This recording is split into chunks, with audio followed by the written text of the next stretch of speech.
Cape Floral Kingdom, a plethora of colour and bouquets.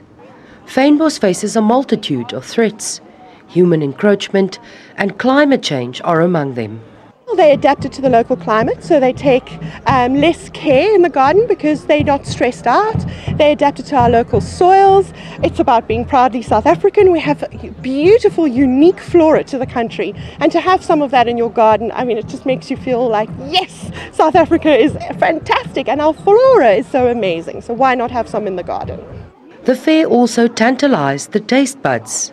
They're new flavours that we're not familiar with, and of course it's local as lekker. You know, it's things that come from here that are climatically adjusted to here, and I just like the fact that there are completely different flavours that you can't get anywhere else in the world.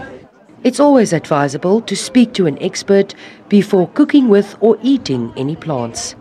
The fair ends tomorrow. Mariska Botha, SABC News, Cape Town.